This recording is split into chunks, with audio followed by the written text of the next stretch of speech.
I'm glad that most of you in this room now know what it's like to be a senior at Mosaic, having to be at class at 8 o'clock in the morning. So hopefully that's a little empathy right there. Before I start, you just realized that the clicker is a little off today, so I'll be doing my own slides. And I usually can do two things at once, but I just want to ask for just a little grace, just in case. Whew. Okay. This past Wednesday was a gorgeous day. Hi, Sheree. Thanks for being here. So this past Wednesday was absolutely beautiful. The students wanted to go outside for class, which we all know means they will do nothing, but that's okay, because it was beautiful, and it made me think of my inner teenager and what I did on days like that. So picture this.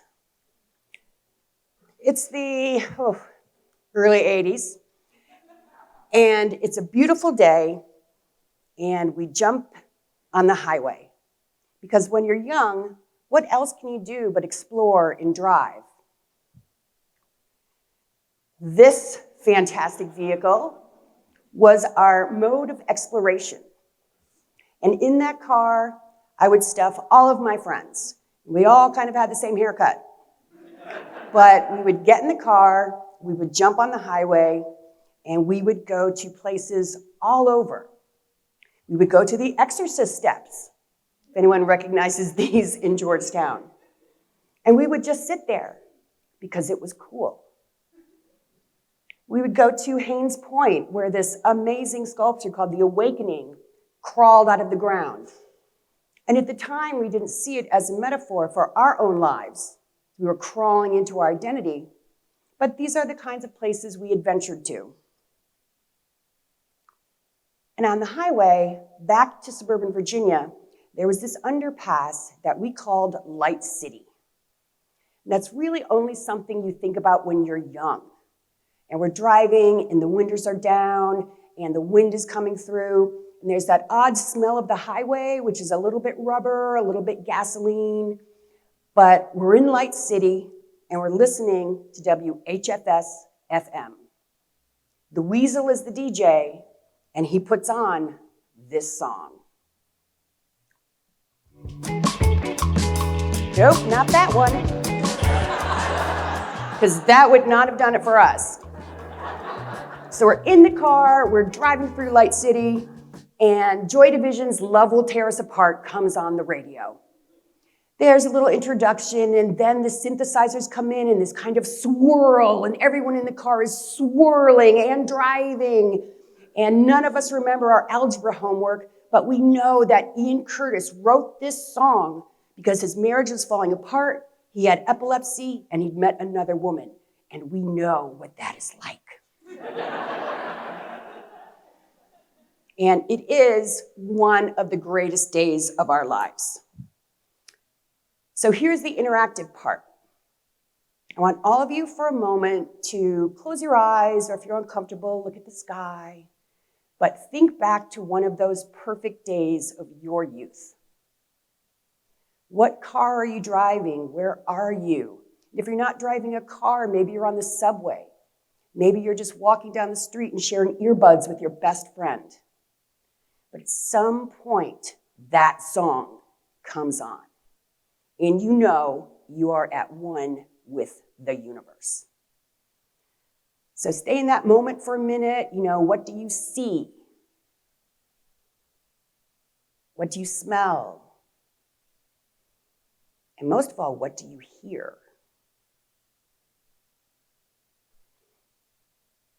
I hope you're in that space of possibility.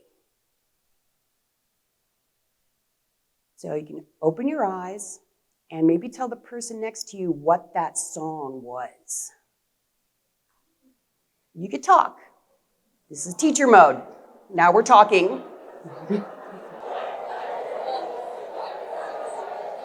Okay.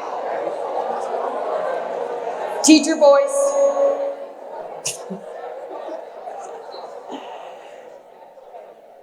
Normally in Mosaic, I would let everyone keep talking. because you've obviously hit a vein and the conversations looked wonderful and animated. And I was just wondering if a couple people want to yell out that song. Don't Fear the Reaper, yes! And do you remember that that was the beginning of the original Stephen King The Stand miniseries? And that's playing, and they come out into the world, and it's dead. What else? Rick James, Super Freak, okay. Thank you for speaking to my generation. Anyone else?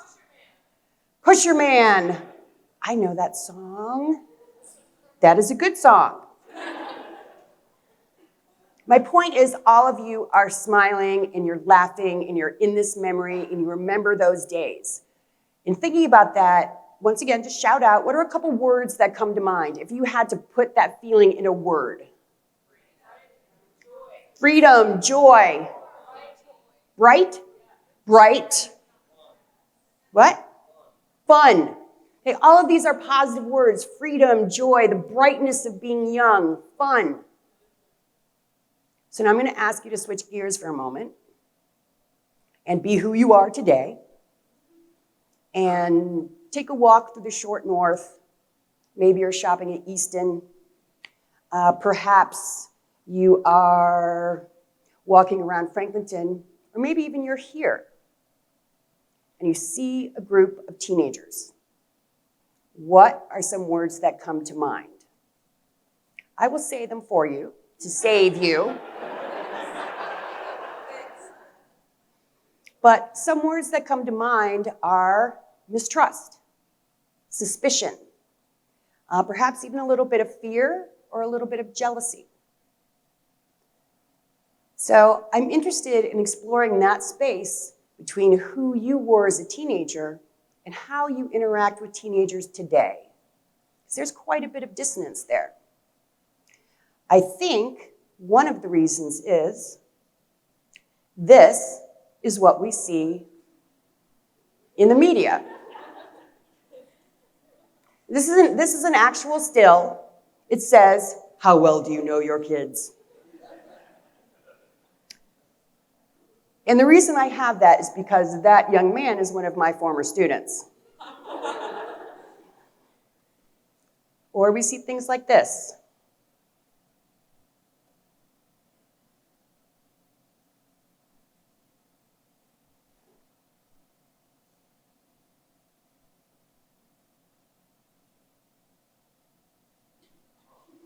I know I had to end on a bit of a...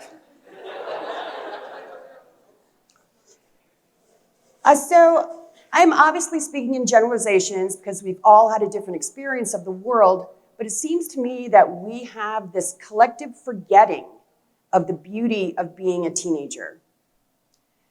And I know, trust me, that being a teenager is not always easy, but there is beauty in that acute feeling, even if it's your first breakup.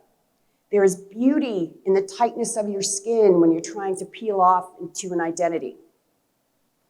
But we need to change our national narrative about how we think about teenagers and how we interact with them.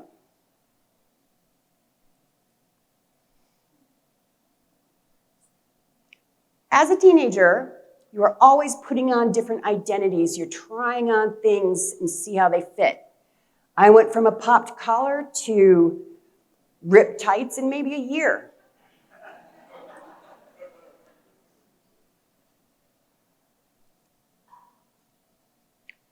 Oops, that one didn't work, so we're going to stay there for a minute. So one of the ways I believe that we can work on this intergenerational communication between teenagers and ourselves is by accessing our inner teenager. A lot of times we talk about the inner child and healing the inner child. The inner child is trying to get its needs met by the people around them. They're trying to find a hug or trying to find food in the world around them.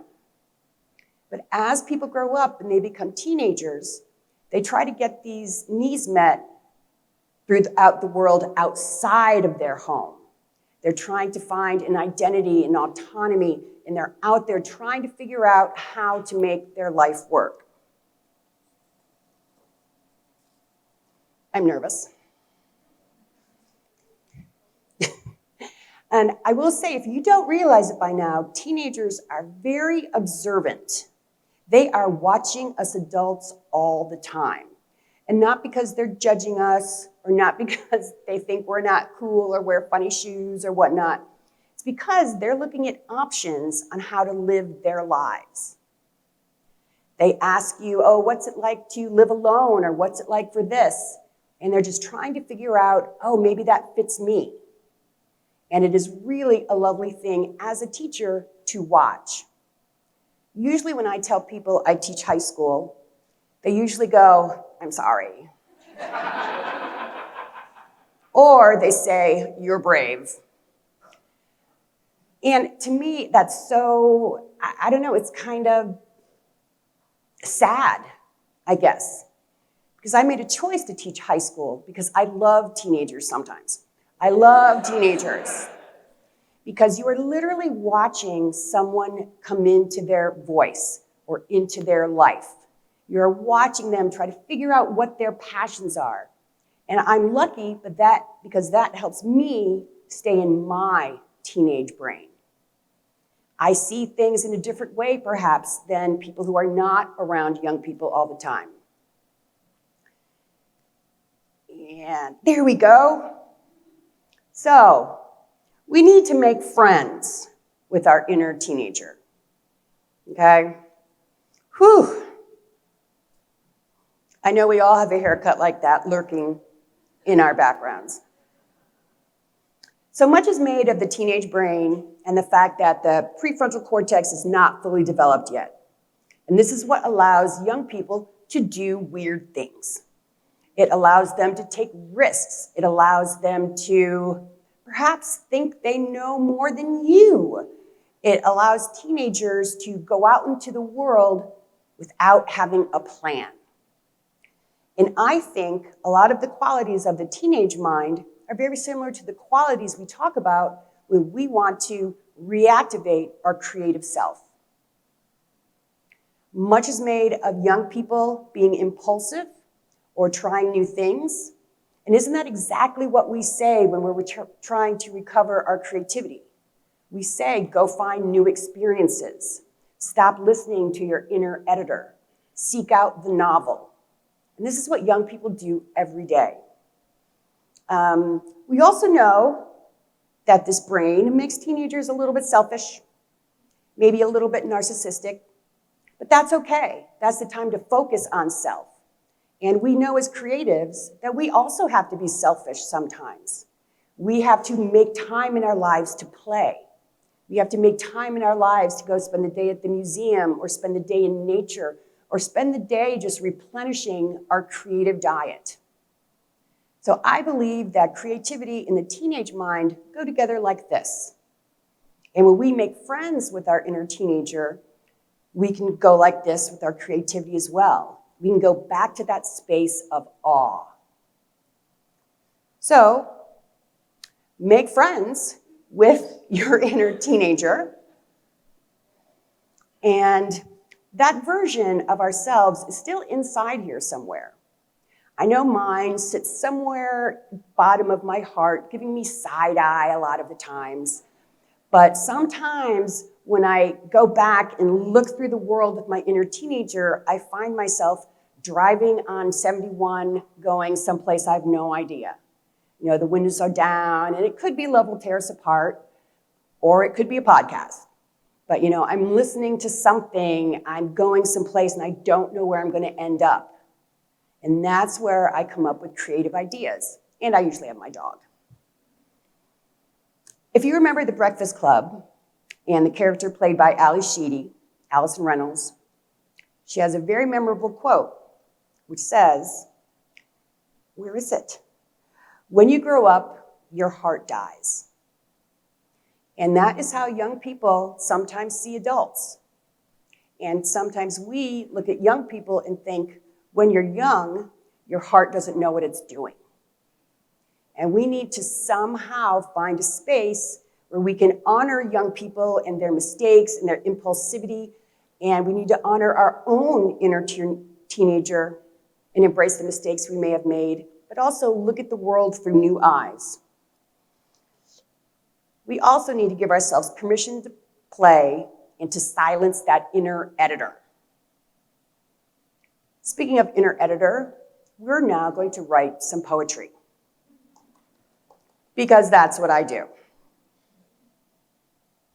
So this is an exercise which will put you perhaps in a confusing space, but that's okay. That's just like a young person, the world is confusing. So I want you, on a piece of paper, to write down 5 words that describe your teenage years. This is otherwise known as an adjective, just in case. And if you don't make it to 5 words, if you only have 3 or whatever, that's okay. 5 words to describe your teenage years or self. These are my 5 because you give an exemplar as a teacher. And I think I might have made up the word wobbly in this context, but I was always wobbly like what's happening.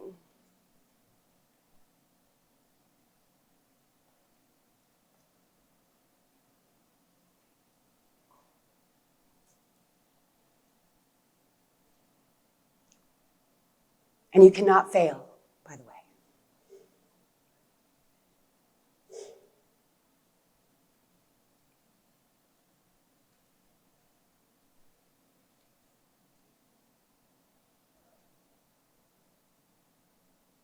I still see little pens and pencils and clickers scratching away, so like 30 more seconds, or 20.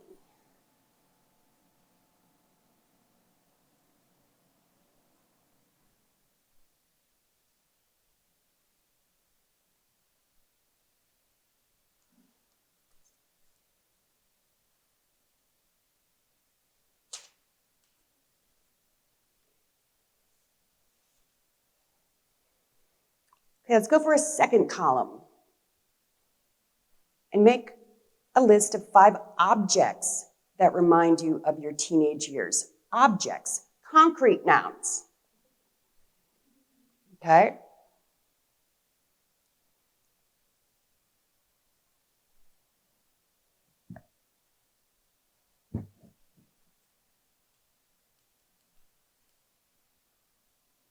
And secrets are concrete because you can write them on paper.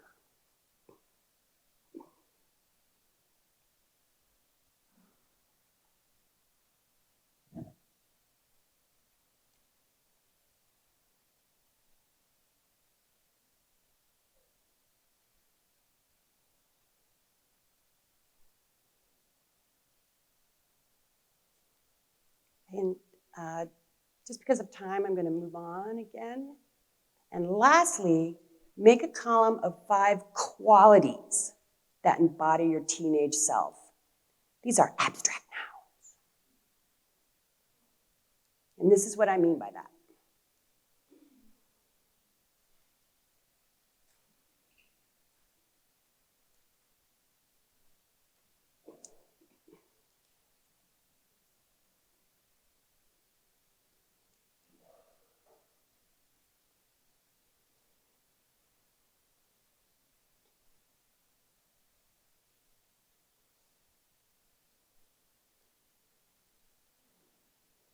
And just as a side note, I learned this exercise from a poet and teacher by the name of Megan Valley.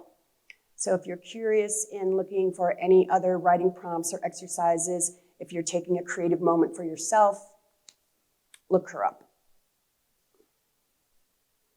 Okay, so I see a lot of people have stopped writing. So now you have these 3 columns of words that kind of relate because they all came from you and your experience, but they also may not make any sense. And this is how teenagers and young people see the world. They see all these objects, qualities of freedom and love, and they don't know how they go together. They don't know how to make sense of this. But the adventure in figuring out how to make sense is the beauty of being young.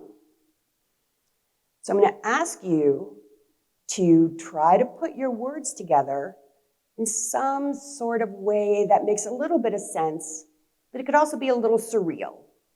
You could use a prompt such as, in high school, I, or as a teenager, I. And I'll give you some examples from this. High school was a daring highway of curiosity. Might really not make a lot of sense, but it gets to the guts, it gets to the heart of feeling.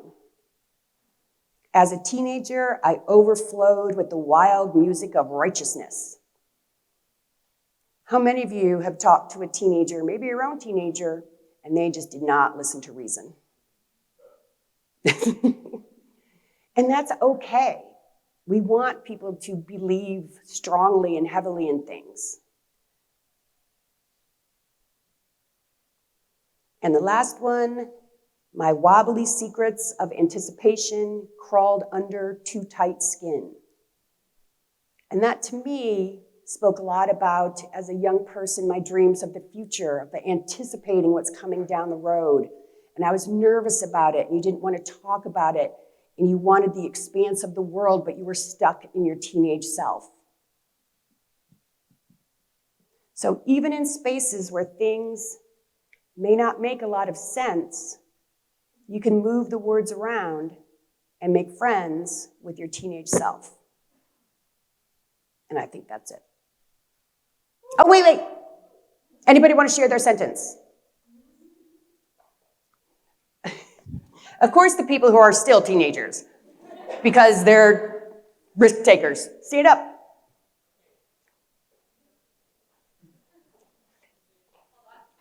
Wait, we got the mic. This isn't fair because they're young. 2, 1. Explore smelly cars. Okay, I appreciate that. That actually takes me back to the smell of a teenage car, which is part like McDonald's, part spilled Monster drinks or whatever. Anyone else want to share? Oh, yes, thank you.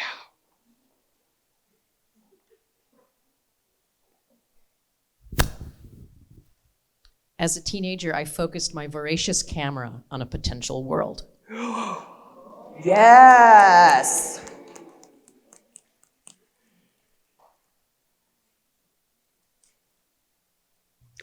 We got one there, and then one down here. Okay. In high school, I was a badass in my white drill team boots, and I felt free. Yes. Now, do you still have your white drill team boots? Yes. Okay. We had one up here. In my teens, I was an adventurous, searching creature in Mesa lipstick. It was this beautiful prescriptive shade that was like deep red and awesome. Okay. Do you have any tubes of that lipstick left? I don't, but I have something similar. Okay. Yeah. There you go. Up. And one in the back. As a teenager with lots of hairspray, which I still have, the independence of driving gave me time to feel confident, curious, and unsure.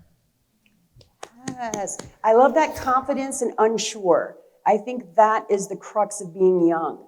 That is the conversation young people are having. I am so confident, but I'm also really unsure. And I think that's the place that great art comes from. I think we're good. Oh, we got one more. Take us out, Lael. All right. My Wonderlist Converse bring individuality and adventure. Adventure. Thank You. You've heard the word adventure a number of times. I am about to wrap it up, but I encourage all of you, for most of us, this is a 3-day weekend. Take a day and go on an adventure. Get in the car, even if it's cold, you can turn the heater on. Listen to music that takes you back into that space. Thank you.